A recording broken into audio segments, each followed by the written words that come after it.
Seconds away, round one.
Dorian Webber fresh off a match at the Fale Dojo just 24 hours ago.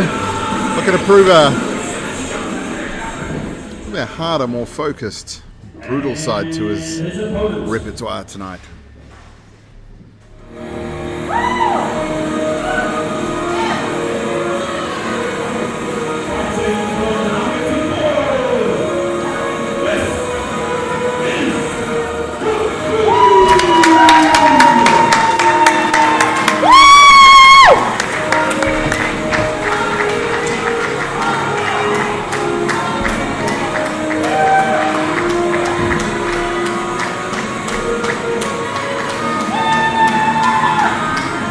Here he comes, water spitting enthusiast Kōkiri, shaking hands with his adoring unwashed mass fans. They're fabulous. I was just singing the praises of Kōkiri. He is one hell of an athlete, a guy that's been dealing open challenges against a lot of the Hughes Academy roster and might have come up against the losing end for a lot of them, but I tell you what, Kōkiri always says, even if he doesn't win, he still walks away from a match with something, and even if that's a little bit of learning.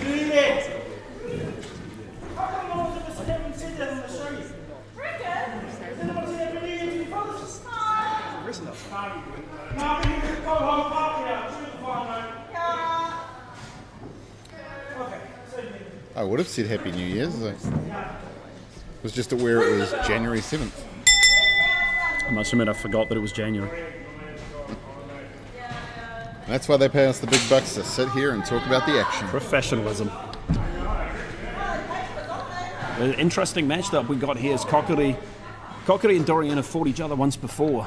Dorian coming out on the winning end, I believe, if memory serves me right. But Kōkiri has won matches since then. He's learned a lot. He's brought a lot of power game and a lot of aggression to his most recent matches and has come out on top because of it. So we're really seeing Kōkiri's game evolve here over the last couple of months.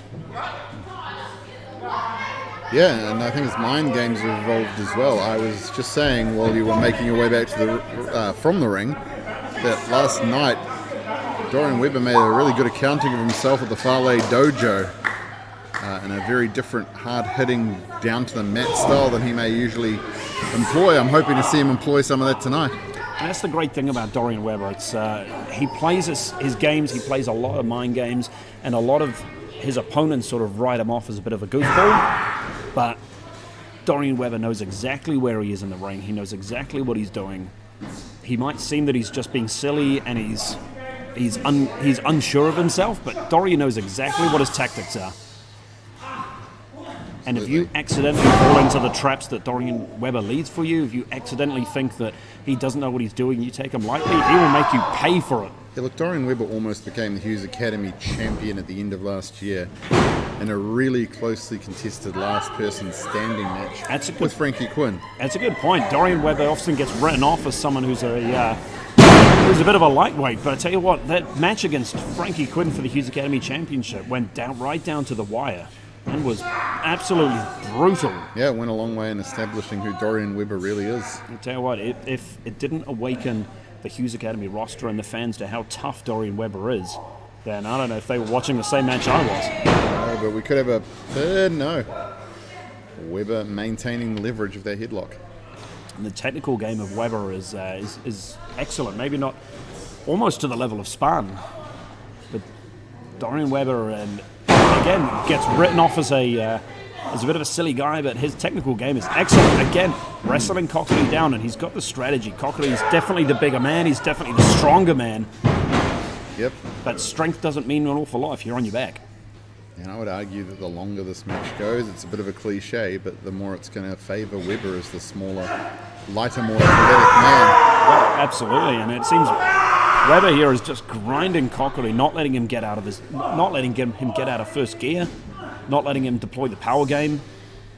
And if Dorian can keep this tactic up for as many rounds as possible, he could just grind Cocki down into, submission or pinfall wins for himself. And who do you think the fans are getting behind here? It's got to be Dorian, right? Well, you'd like to think Dorian, but I'm pretty sure it's pretty clearly Cocki. Yeah. Dorian would like to think it's him. I'd like to think it was Dorian too. Oh. But we're seeing a masterful strategy here from Dorian Webber. Cocki, I don't know if he's got a single bit of offense in against Dorian Webber. Dorian has recognized the power game of Cocki and has completely neutralized it in the first fall. And it looks like he's just running out the clock. And sure, a headlock might not win you a match. Yeah, as I mentioned in the previous match, though, control the head, control the body, and this is a perfect example of it.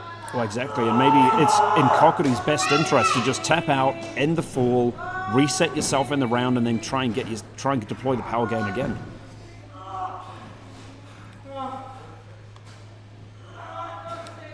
Cocki trying to work his way to the feet out of this headlock.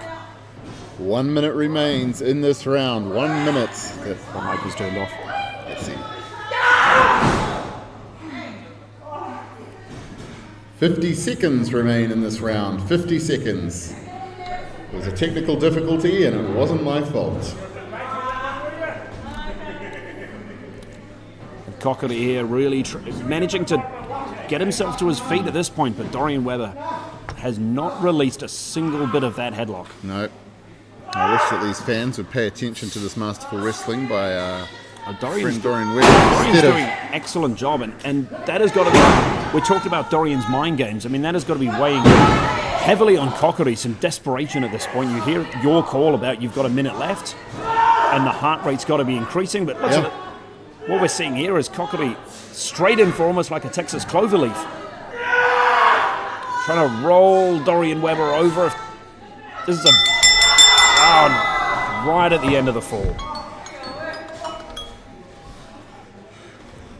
And it looked like Cocki was finally starting to get some offense in against Dorian, but Dorian shut that down, managing to fight off the Texas Round cloverleaf. one has come to an end.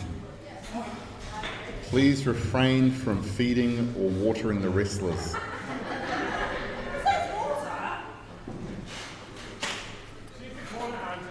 Like you had any doubts on who the wrestlers like better, the fans like better? It's clearly Cocki. I don't see anyone offering Dorian water. Dorian doesn't need water. He's 70% H2O at all times. He maintains peak hydration. It certainly looks like he's well hydrated, staring daggers into Cocki.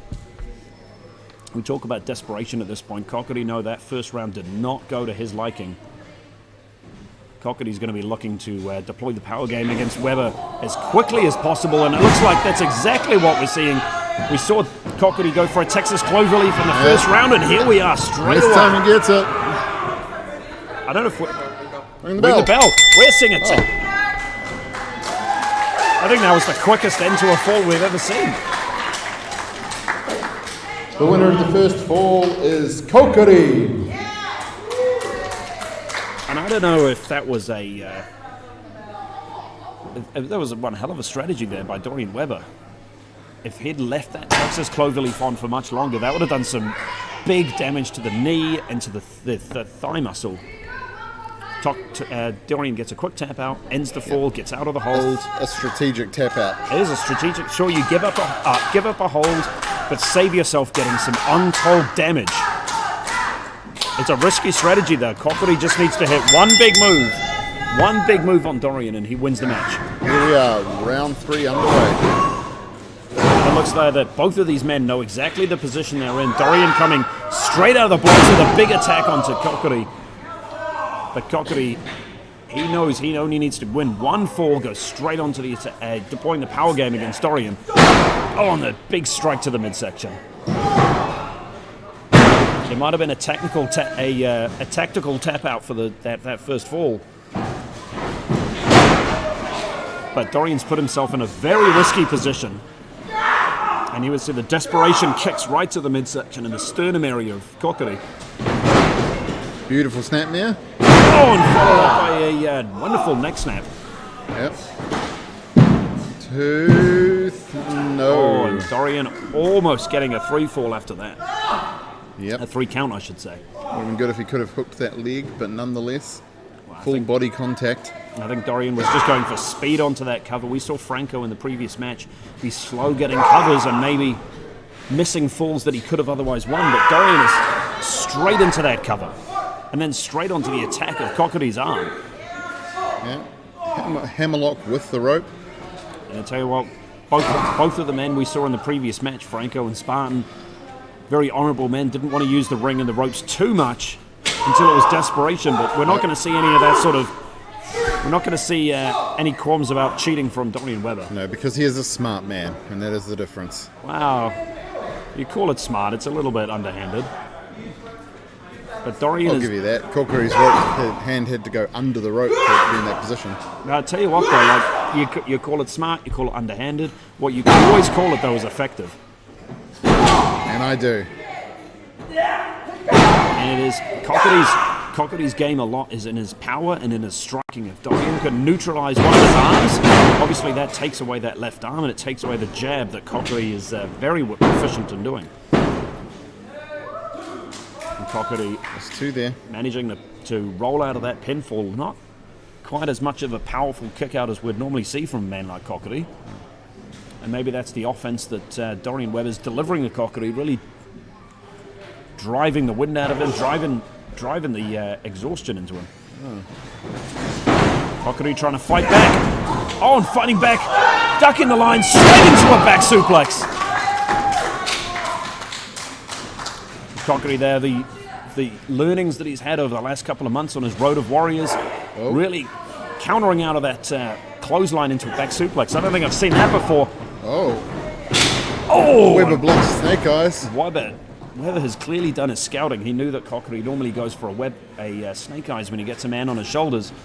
Managing to block that. Going for a victory roll. Flip. A sunset flip, I should say, sorry. That's it. And getting it. Dorian there. The winner of the second fall, Dorian Webber.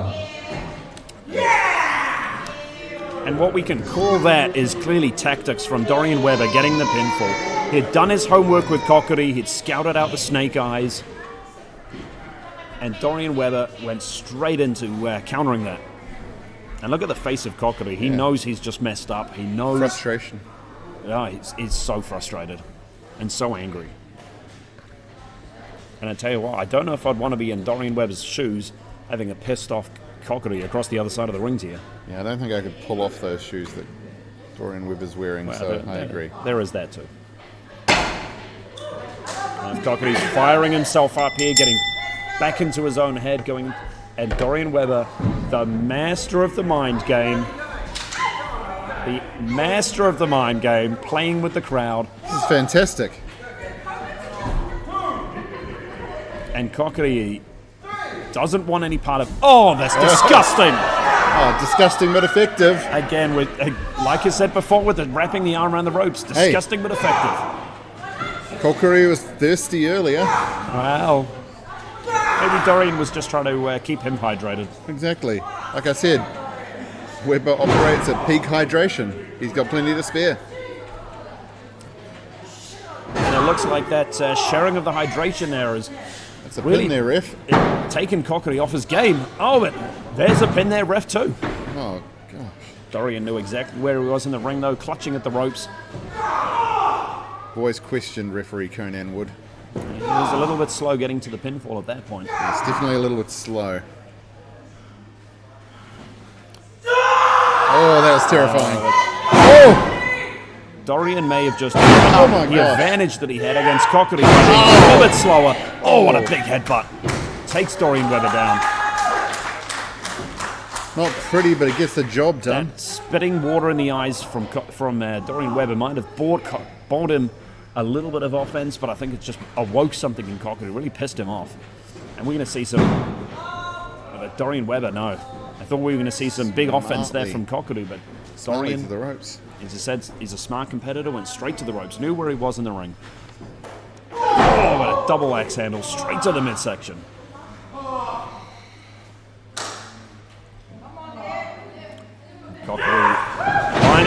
Kōkiri lining something up there in the corner, maybe a little bit slow, allowing Dorian a bit of time to recover. Oh, no. A modified bulldog driving the head of Kōkiri right into the mat. And that doesn't tickle, I can tell you that.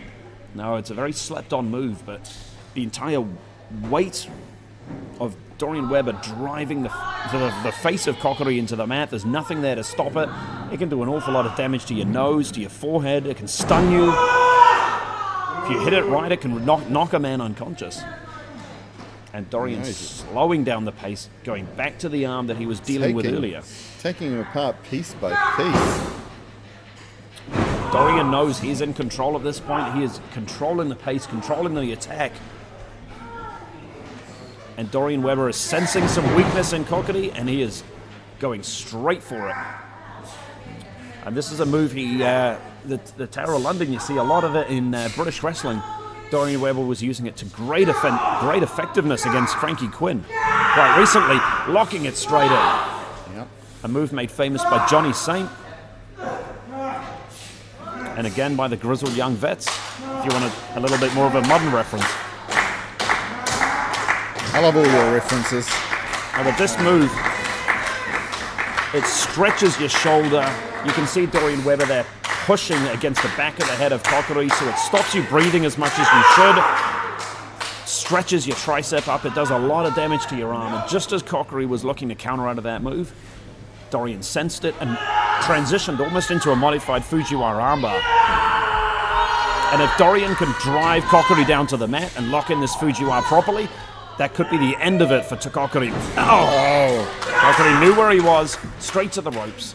Now Dorian needs to stay on him. It's frustrating he got to the ropes, but he's got to stay on him. Well, you saw that little bit of, that little vicious kick to the back of the armbar of Kōkiri there.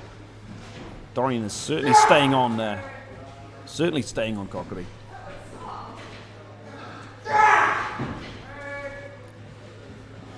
And Dorian here slowing down the pace a little bit. Really needs to be driving the offense at this point.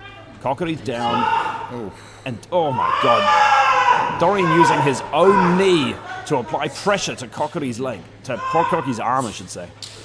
These moves aren't just going to hurt the elbow, they're going to hurt the bicep, the chest. They do. They Everything rip. just twisted, ripped, like you're saying. They do. They rip every muscle in that sort of area. The tricep, the bicep, the shoulder, even the pectoral muscle. It just pulls it right to the maximum. And that chop, you see where Dorian's targeting those chops. It's to the left pectoral muscle that he was just attacking with that Tower of London. And that's close to the heart as well, so that's... It is. It does damage to your lungs. It does damage to an already damaged pectoral muscle.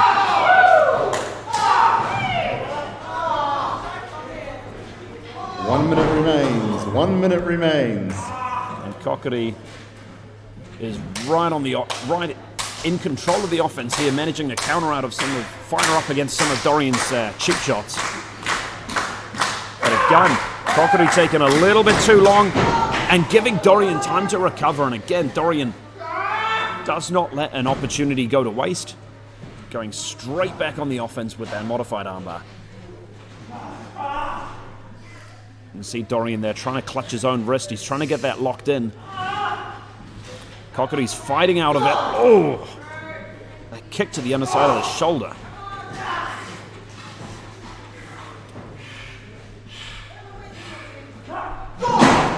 I think Dorian knows here.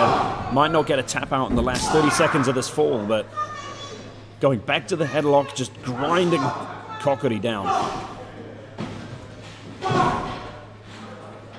I think Dorian Webber at this point is just trying to last out the fall so he can get back on the offense and a fresh encounter.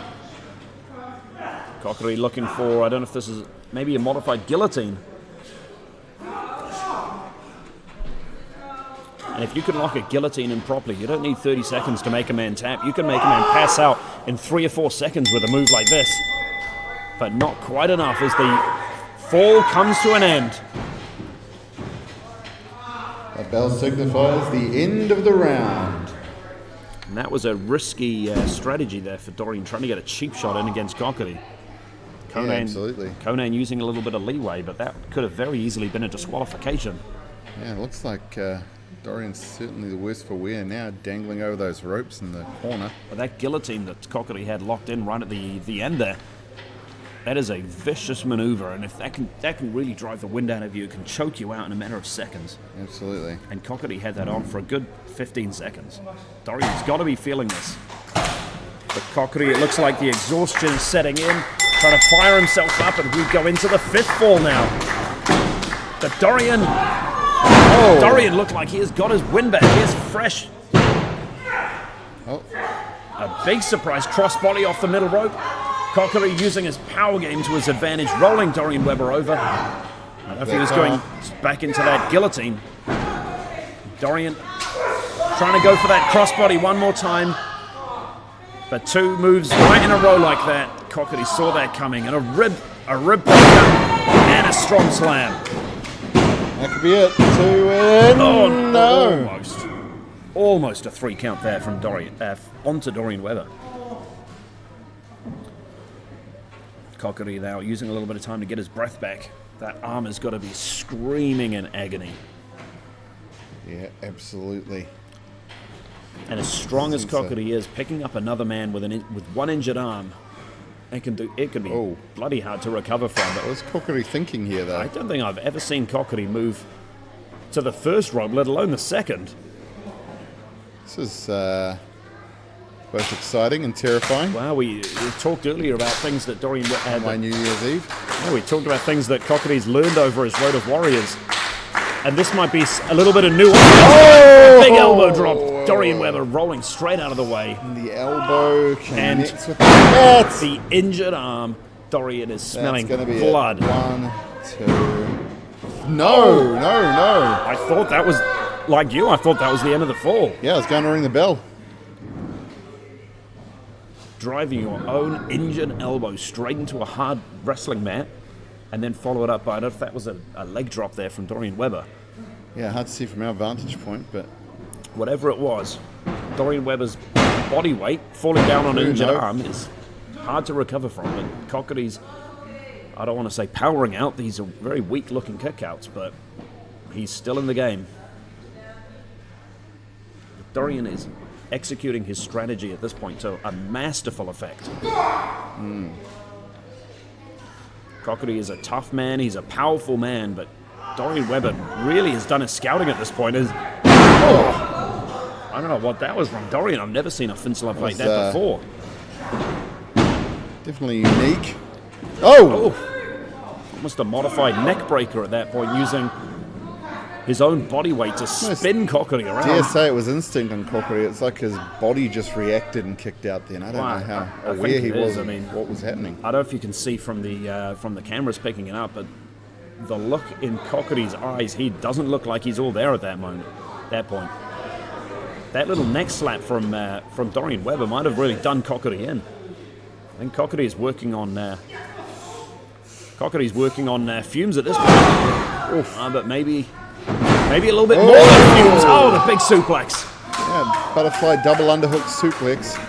But a more unique offense there from one of these men. Got to capitalise. Going into the deep waters of this match, we're seeing both of these men deliver offense that we've never seen before. And Kōkiri gearing up now, maybe for his big flying kick that he's won so many matches with. He's got Dorian Webber stunned. Oh, but Dorian saw it coming straight with a back elbow. And Kōkiri with all of that momentum, that might be the end of Kōkiri. Oh, beautiful. A modified Eye of the Hurricane from Dorian Webber. 3. And Dorian Webber. The winner of the fall, Dorian Webber. Winner of the match. Yeah, I'll get you to announce it. And the winner of the match, Dorian Webber! You're terribly excited. Dorian Webber there played a strategy, played scouting to its perfection. He clearly knew what Kōkiri was up to. Clearly knew what Kōkiri was up to. Clearly knew what Kōkiri's offense looked like. And Dorian Webber played the counter offense game to perfection. And scored himself one heck of a win against a guy like Kōkiri. I don't know if I'd quite consider it an upset, but it was a statement, put it that way. Not to take anything away from Kōkiri there, he fought one hell of a fight. Tried to counter out of every single one of Dorian's mind games, out of his unique offense. And on any other day, Kōkiri could have walked away with the win, but today is not that day.